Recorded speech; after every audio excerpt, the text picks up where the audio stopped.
Chers spéculateurs, bonjour et bienvenue dans cette vidéo hebdo du samedi. Cette semaine, comme d'habitude, je fais le point sur le Bitcoin, sur l'or coté en euros, coté en dollars, sur les indices boursiers, notamment sur le SP500, et je vais aussi faire un point sur le trade de l'action Meta, Facebook. On avait identifié ensemble une zone de point d'entrée, c'était en quoi? C'était en fin d'année, en fin d'année 2022 et depuis, eh bien, le trade s'est extrêmement bien comporté et on est en train d'arriver sur la deuxième zone de prise de bénéfices.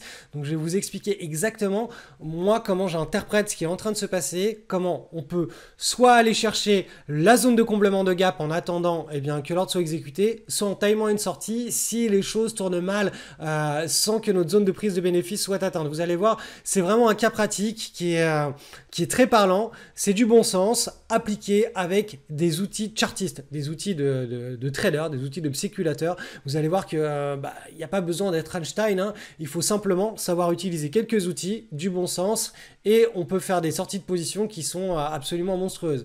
Donc ça, c'était pour rebondir, vous le verrez, à un commentaire qui a été posté dans ma vidéo YouTube il y a 1 ou 2 semaines. Donc c'est parti pour cette vidéo. Analyse du Bitcoin contre du dollar, on est sur le contrat futur, donc encore une semaine où on latéralise, on bute contre la résistance ici. Je vous rappelle qu'on serait idéalement en train de former une figure de latéralisation, une grande marche d'escalier, et que là depuis 1-2 semaines, on est en train de buter dessus. Il faudrait vraiment, enfin voilà, moi c'est mon plus grand espoir, c'est qu'on ne passe pas à court terme cette zone-là et qu'on continue à latéraliser, à aller de bas en haut, de faire une partie de ping-pong qui se resserre de plus en plus pour initier vraiment la première grande vague qui soit saine et qui permette au Bitcoin de allègrement dépasser ses anciens plus hauts historiques et de s'envoler bien plus loin que parce que on peut le concevoir actuellement, on le voit à 30 000 $, on se dit déjà s'il atteint les 60 000 $, ce sera déjà quelque chose d'extraordinaire. Eh bien non, si on prend vraiment le temps de latéraliser, voilà, si on a une figure qui est extrêmement propre, le Bitcoin pourra par la suite allègrement dépasser les 60 000 et aller à 120, 200, voire bien plus et profiter du prochain halving et du nouveau bull market. Mais pour cela, voilà, il y a des préparatifs à faire et là, on est en plein préparatif. Donc, espérons juste, moi je croise les doigts pour que, eh bien, dans les prochaines semaines et les prochains mois, on continue à latéraliser entre la zone des 32 000 $ et la zone des 26 000, puis des 27, puis des 28, puis des 30. Vraiment que cette volatilité se tasse autour du pivot et que bam, on est le breakout et qu'on lance le vrai bull market. Et à partir de ce moment-là, on devra avoir énormément de liquidités qui vont s'investir dans la cryptosphère, dans les altcoins, et ça deviendra à nouveau un paradis pour spéculateurs. Mais en attendant, ça reste simplement une classe d'actifs extrêmement volatile, mais où il n'y a pas, entre guillemets, il n'y a pas de magie comme la magie qu'il y a eu pendant le dernier bull market, où ça a été littéralement une fabrique à nouveaux riches. Beaucoup de nouveaux riches qui ont tout reperdu pendant le bear market, beaucoup de nouveaux riches qui pourront, prochains nouveaux riches qui pourront à nouveau gagner beaucoup d'argent dans le prochain bull market. Donc voilà, l'idée, c'est pas d'acheter au plus bas, de revendre au plus haut, c'est juste quand le maximum de planètes sont alignées, eh bien de rentrer, d'être un peu agressif, de profiter, de prendre un morceau de viande, un bout de la tendance et de sortir en étant content de ce qu'on a fait et pas de se risquer à réinvestir dans le marché baissier en essayant de récupérer un couteau qui tombe. C'est ça l'idée de la spéculation intelligente, c'est juste d'attendre que toutes les planètes soient alignées pour lancer un pari, sinon rester en dehors, complètement en dehors on appelle ça rester cash, complètement rester en dehors du marché. Analyse de l'or coté en dollars, et après je ferai l'or coté en euros. Ça faisait longtemps que je n'ai pas fait l'or coté en dollars. Donc on passe d'une analyse en trimestriel vers une analyse en mensuel, puis en hebdomadaire. Donc l'image à très long terme en trimestriel, celle qui doit nous permettre d'avoir une belle clairvoyance de la psychologie des foules, c'est qu'on est dans un grand canal haussier, un grand cycle de hausse, et vous voyez depuis le trimestre de juillet 2020, depuis en gros le milieu d'année 2020, on est en train de consolider, en train de faire une marche d'escalier. On a été tapé à 1, de 3 reprises la zone ici de résistance. On appelle ça maintenant un pivot. Et si on commence à ranger en dessous de ce pivot, ça voudra dire que l'or est en train de maturer, en train de préparer potentiellement un breakout qui amènerait à une nouvelle vague de hausse, une nouvelle extension. Il faut comprendre une chose, c'est que l'or, c'est pas une crypto, ça prend du temps. Les cycles sont très larges. On est sur une unité de temps trimestrielle et non hebdomadaire. Donc les cycles sur les cryptos, on est davantage en train d'étudier du journalier ou de l'hebdo. Et sur l'or, on est davantage en train d'étudier du mensuel et du trimestriel. Donc vous voyez, c'est vraiment voilà, c'est deux horizons de temps complètement différents. Et c'est pour ça que chaque classe d'actifs ou chaque voilà, support que vous allez prendre pour faire votre spéculation, il est vital de savoir sur quelle unité de temps adresser vos trades, parce que certaines stratégies de suivi de tendance marcheront très bien sur une unité de temps et pas sur une autre. Il n'y a pas de règle universelle. Il faut comprendre la psychologie d'une classe d'actifs, savoir sur quelle unité de temps adresser son analyse pour faire du suivi de tendance. Donc là, j'espère qu'au moins c'est assez clair. De toute façon, à partir du moment où vous avez une analyse qui est très claire, c'est que c'est la bonne unité de temps, et si elle se confirme sur des unités de temps supérieures et inférieures, c'est que voilà, c'est que vous êtes sur la bonne unité de temps, celle où vous avez le plus de clairvoyance. Et là vous voyez qu'en trimestriel, clairement, une fois, deux fois, trois fois, on voit les zones de break, là on voit la zone de pivot en train de se former. Donc clairement, le trimestriel, c'est une unité de temps à très long terme, c'est l'unité de temps majeure, c'est là vraiment surveillée. Donc là, on s'attend tout simplement à ce qu'on continue à ranger idéalement et qu'on break. On va aller voir maintenant en mensuel. Donc on descend en dessous pour affiner, pour voir un petit peu les détails. Donc là on voit bien le détail de cette consolidation. On est venu chercher la troisième fois ici. Là, actuellement, le mois de juillet qui est en cours, on est le 8 juillet au moment où je tourne cette vidéo. Vous voyez que là, on est en train de ranger sur des niveaux potentiellement de support. Et idéalement, on s'attend à un rebond, puis une latéralisation. Donc ça va vraiment être le scénario qu'on va vouloir suivre pour, s'il se réalise, avoir un breakout et poursuivre à la hausse. Donc une fois qu'on a cette belle image en mensuel, il est inutile d'aller voir ce qui se passe en hebdomadaire. En hebdomadaire, on pourra aller voir dessus quand ici, en mensuel, on a cette structure que je vous ai dessinée là en bleu. À partir du moment où on aura une structure qui sera mature, on pourra aller voir sur l'unité de temps inférieure, sur l'hebdomadaire, pour timer un breakout précocement. Quand je dis précocement, c'est-à-dire au lieu d'attendre d'un mois sur l'autre, on va pouvoir attendre d'une semaine sur l'autre, voire d'un jour sur l'autre, la zone de breakout. Mais ça ne se fait, ce type de timing, ça ne se fait qu'à la fin d'une figure qui est strictement mature, où la volatilité est au plus faible. Et ça permet de voir la vague se lancer sur des petites unités de temps et générer un effet de contagion sur de plus en plus d'unités de temps supérieures. Mais cet effet de contagion, on ne peut pas l'observer tant qu'on n'a pas une pattern qui est mature et dont la volatilité est la plus basse à la fin de sa maturation. Donc j'espère que c'est assez clair ce que je vous dis. Si vous êtes débutant, effectivement, ça peut être un petit peu rébarbatif, mais à force de regarder cette vidéo hebdo, semaine après semaine, mois après mois, ce sont des notions qui deviennent naturelles. C'est quelque chose qui devient limite instinctif. Je vais maintenant du coup vous faire l'analyse de l'or mais coté en euros. On a quelque chose de beaucoup plus propre et plus directionnel. Donc on repart sur le graphique en trimestriel. Vous voyez que là l'or coté en euros, lui il est vraiment dans la tendance et ce sont des petites marches d'escalier. On en a eu une, deux, alors que si je vous mets l'or coté en dollars, rappelez-vous, on est simplement en train de faire une grande marche d'escalier qui dure énormément dans le temps. Donc si l'or coté en dollars là, effectivement break à la hausse, on aura vraiment une accélération de l'or face au dollar, mais de manière générale face à beaucoup de devises à l'international. Et ça coïncidera aussi, ça pourrait coïncider éventuellement avec ce scénario là. Hop, à savoir la petite latéralisation dont je vous parlais juste avant. Sur leur côté en dollars, et bien si on l'a aussi sur leur côté en euros et qu'on a le breakout ici, on aura une très forte accélération de l'or côté en euros. Donc pour le moment, l'or reste ancré dans un marché haussier sur le long terme, effectivement sur du un peu plus court terme au vu des unités de temps. Donc là, on est depuis janvier 2022, depuis le premier trimestre 2022. On est en train de latéraliser, mais la dynamique de fond reste très très haussière. Donc si on va sur l'unité de temps inférieure en mensuel, cette latéralisation en cours est en train de prendre la forme d'une tasse avec potentiellement une anse. Donc là, ça va vraiment être ce qui va se passer dans les prochains mois qui vont nous donner voilà, la dynamique à suivre avec le potentiel breakout qui lancera un mouvement directionnel. Et ce mouvement directionnel peut paraboliser. Ça veut dire le momentum s'accélère, s'accélère, s'accélère.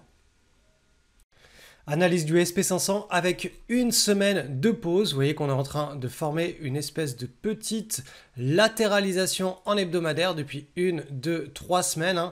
Le momentum ralentit un petit peu. On est toujours dans la situation sur cet indice de nouveau cycle haussier depuis qu'on est sorti de l'état de range entre ces deux bornes. On est dans l'état d'un nouveau cycle haussier, bien entendu. Pour que ce soit un vrai gros cycle haussier, un vrai gros bull market, il faut que ce soit validé sur l'ensemble de la cote, c'est-à-dire sur le Nasdaq 100, sur le Dow Jones Industrial Average. Et pour le moment, ce n'est pas encore le cas. Alors, je vous rappelle, l'image à très long terme du SP500, on passe sur une unité de temps trimestrielle, donc vraiment sur du très long terme. Vous voyez que là, depuis la crise des subprimes, on est dans le bull market. On a effectué le rebond ici. Pendant l'année 2022, on a une énorme vague de baisse. On a effectué un rebond exactement comme pendant le Covid sur ce support dynamique et on est en train de rebondir et donc de continuer cet état de marché haussier qui est le scénario numéro 1, bien entendu. Si on venait à casser ce support dynamique qui est maintenant un petit peu plus haut, vous le voyez, il est ici le support dynamique, on se retrouverait dans le scénario numéro 2, à savoir celui d'un grand range market d'une décennie, exactement comme ce qu'on a vécu pendant les années, je crois que c'est 70, ou pendant les années 2000 à 2013. Donc pour le moment, on n'y est pas du tout. Pour le moment, on est dans la continuation du bull market, scénario numéro 1. Donc on peut aller voir aussi, après avoir vu l'hebdomadaire, on peut aller voir ce qui se passe en daily. Hop, comme ça je vais vous faire une petite analyse chartiste en daily, j'enlève les bandes de Bollinger. Et ce qui est intéressant d'un point de vue purement et strictement chartiste, c'est que vous voyez ici on avait un petit canal de hausse ici qui a été identifié. Comment est-ce qu'on l'identifie? Eh bien tout simplement quand on vient taper à plusieurs reprises une zone. Donc là il y avait 1, 2, 3 zones de tapé. 1, 2, 3 zones de tapé, ou 2 zones pour ceux qui sont un petit peu puristes. En tout cas voilà, on avait un canal qui était identifié à partir de ce moment-là. Et vous voyez que là, on a cassé par le haut ce canal. Et donc ça, d'un point de vue chartiste, ça nous permet de définir un nouvel objectif qui est tout simplement l'amplitude de ce canal. Hop, on prend l'amplitude et on la décale sur le haut à l'endroit du breakout, à l'endroit où ça a cassé. Et ensuite, hop, on retrace un trait, ce qui nous donne un objectif, une zone d'objectif de cours qui est bien tout simplement la trendline ici. Donc, je vais vous la diminuer. Donc voilà, cette zone-là, c'est une zone d'objectif chartiste. Et vous voyez qu'elle correspond plus ou moins aux anciens plus hauts historiques. Voilà. On est plus ou moins sur ce... En gros, cette zone-là, ça va être vraiment un point dur. Quand on va arriver sur les anciens plus hauts historiques, ça va vraiment être un point dur. Ça va être compliqué à passer très rapidement, je pense. On verra. Sauf si la volatilité se calme très très fort et qu'on a des enchaînements de petites semaines de hausse très tranquilles, un petit peu comme ce qu'on vit dans chaque bull market. Vous voyez, pendant toutes ces périodes-là, on a des enchaînements de petites semaines de hausse, de petites semaines de baisse, mais la volatilité est très basse. Ça permet de défoncer les résistances sans aucun problème. Là, actuellement, on est dans cet état-là. Pour le moment, on y est. Vous voyez que ça fait plusieurs semaines, c'est des petites séances de hausse, de baisse, des petites semaines de hausse, de baisse. Mais quand on va arriver sur cette résistance-là, peut-être qu'on va avoir de la volatilité. Et je vous rappelle qu'en mensuel, si j'affiche les bandes de Bollinger, c'est la zone de bande de Bollinger supérieure et le moment où on la break, on casse, là on pourra être dans un vrai bull market avéré, véritable, qu'on pourra constater sur les différents indices boursiers tels que le Nasdaq ou le Dow Jones, parce que si le SP500 casse cette zone-là, ça voudra dire que sur les autres indices aussi, on est déjà dans un état où on est dans un état bien avancé. Donc voilà, pour le moment, je reste en tout cas très positif. Vous avez ma vision globale à long terme, à moyen terme, à court terme. Pour le moment, tous les voyants sont au vert et pour la vision à très long terme, on reste dans une dynamique c'est ça le plus important, d'avoir cette image en trimestriel sur du très long terme depuis 2008. On reste dans ce bull market. Donc une fois qu'on a cette image haussière en tête, on essaie de regarder sur les petites unités de temps comment se font et se défont les vagues en sachant que le tsunami pour le moment il est en train de déferler vers le nord et non vers le sud. Alors, juste pour rebondir sur un commentaire, sachez que les commentaires, je les lis, je n'y réponds pas, mais je les lis et j'essaie de, quand il y en a des choses qui m'interpellent, d'y répondre directement dans une vidéo hebdo. C'est beaucoup plus sympa parce que tout le monde profite de la réponse avec un cas pratique. Et donc, on avait Panam 511 qui disait pour le trade sur Meta, lorsqu'il était au plus bas, je ne te serai jamais assez reconnaissant, Cédric. Super vidéo comme d'hab. Donc là, je veux juste rebondir du coup sur le suivi de l'analyse du trade sur Meta. Il y avait, comme je vous l'avais expliqué à l'époque, effectivement, on était sur la zone des plus bas. On a attendu tout simplement un point d'inflexion sur une unité de temps inférieure. Là, on est sur du mensuel et on voit que depuis, on a eu 1, 2, 3, 4, 5, 6, 7, 8, 9 mois où ça n'a fait que monter. Et il y avait deux objectifs. Le premier objectif qui était un objectif, je vous avais dit des objectifs dynamiques, comme ça c'est plus simple à suivre. Il y avait tout simplement la moyenne mobile ici à 20 mois, donc en mensuel. Et ensuite il y avait la bande de Bollinger supérieure. Hop, là je suis en train, je fais juste une extension. Et là aussi je fais une extension. C'est le comportement des bandes de Bollinger probablement à venir, ce que je vous avais dessiné. Là, on arrive sur la zone où la bande de Bollinger supérieure en mensuel, on y arrive là. Et cette zone de bande de Bollinger supérieure, elle coïncide avec une zone de résistance qui est statique, elle. Donc, prise de bénéfice ici, ça a déjà été fait. Deuxième prise de bénéfice, on va arriver à grande proximité de la deuxième zone de prise de bénéfice. Attention, quand on arrive dans une zone de prise de bénéfice, si on a une structure de retournement sur les unités de temps inférieures, qu'est-ce qui se passe? Eh bien, on n'attend pas bêtement, entre guillemets, en espérant que finalement ça...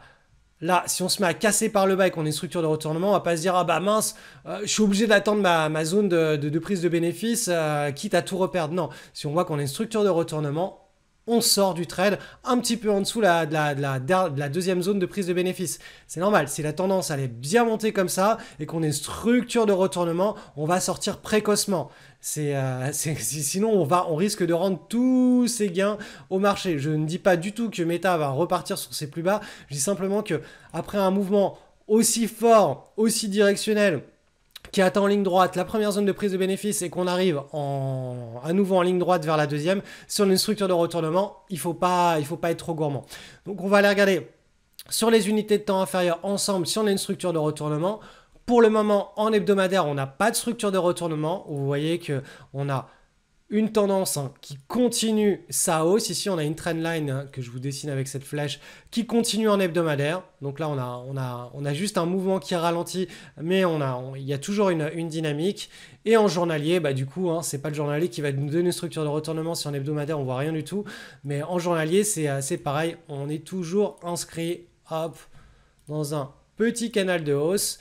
Et si, vous voyez, en gros, cette zone de résistance, je vous apprends en fait à faire des analyses. Il y a un gap ici qui est énorme. C'est la zone de gap à combler. C'est ici la zone de prise de profit. Si on vient sur cette zone-là, c'est là où il faut liquider ce qui reste. Donc, vous voyez, on est très très proche. Si je vais vous montrer exactement le type de scénario qui devrait vous faire quitter la position si on n'arrive pas sur notre objectif et que ça se retourne. Voilà.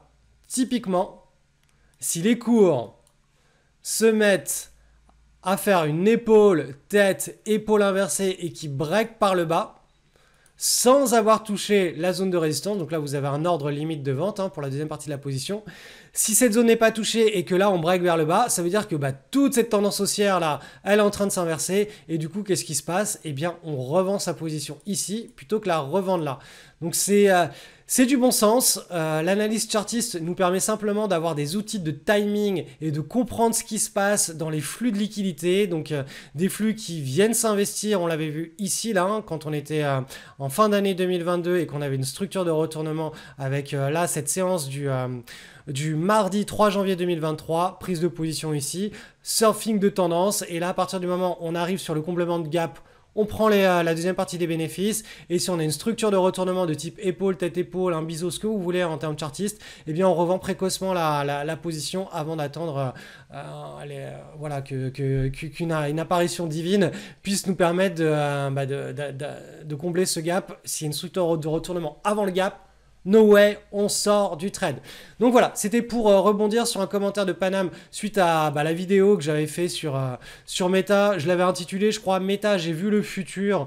Et je vous l'avais tourné, je crois que c'était autour de ces séances-là. Ça devait être ce vendredi-là, hein, le vendredi 4 novembre, ça devait être le samedi 5 novembre. Et puis depuis, en fait, c'était au moment du plus bas. C'était une chance, hein, je le dis clairement, hein, je ne suis pas devin. C'était juste de la chance. On était sur une zone, hein, qui était clairement identifiée, hein, je vous avais fait l'analyse, hein, à l'époque, en trimestriel, on était sur une zone de support dynamique, et quand on est sur une zone de support dynamique, il faut chercher un point de retournement. Et donc pour cela, on va sur les unités de temps inférieures, on cherche une structure de retournement. Allez, avant de nous quitter, je vous rappelle que si vous n'êtes pas inscrit sur ma liste d'emails privés, le lien est en description. Vous entrez votre email, vous cliquez sur c'est parti, vous allez recevoir probablement dans vos spams un email de confirmation, confirmer et déplacer cet email dans votre boîte de réception classique. Et là, on pourra rester connecté. C'est là-dedans que j'envoie les communications qui sont privées, les choses dont je ne parle pas sur YouTube, notamment peut-être ceux qui sont dans la communauté depuis 5 ans, 10 ans ou plus, vous vous rendez compte que cette année, je suis en train de partir un petit peu de la sphère entre guillemets publique, des réseaux sociaux, etc. J'essaie de conserver quand même cette vidéo hebdo du samedi. Je ne sais pas encore si je vais la conserver pendant des mois et des mois, des trimestres, des années. Pour le moment, voilà, c'est un plaisir de partager ce qui se passe dans ma tête et sur mes graphiques avec vous. Pour le moment, je tiens le rythme. Mais voilà, si je devais arrêter cette vidéo, au moins, on pourrait rester connecté en privé dans les emails que j'envoie de temps en temps quand il se passe des choses intéressantes dans ma vie. Je pense que la seule grande chose qui se passera en 2023, ce sera tout simplement la réouverture de mon école de bourse, peut-être la dernière année. Je ne sais jamais à l'avance si c'est la dernière année ou pas. Donc on verra ça, mais ça se passera au mois de septembre. Donc peut-être pour la dernière année tous ensemble, à suivre les marchés avec la team, avec tous les anciens, semaine après semaine. Donc l'école, ça se passera au mois de septembre, les inscriptions. Et si vous voulez vivre un petit peu tout ça avec moi et avec la team, eh bien, il faut être inscrit sur cette liste privée. Donc pour le moment, j'envoie pas de communication, mis à part le petit rappel que le samedi, il y a une vidéo hebdo. Peut-être que pendant le mois de juillet ou le mois d'août, je vous enverrai quelques mails, j'en sais rien du tout, hein, à vrai dire. Mais tout ce que je sais, c'est qu'au mois de septembre, vous recevrez les emails pour vous proposer des vidéos qui vous présenteront un petit peu mon école de bourse qui se passe en interne. Vous allez voir, c'est vraiment voilà, il y a des témoignages, il y a des cas pratiques, des trades, voilà, un petit peu tout ce qui se passe et que vous ne vous verrez jamais dans la sphère publique, hein. Ça, je le partagerai avec vous en privé et le lien est en description. Je vous souhaite une excellente semaine à tous.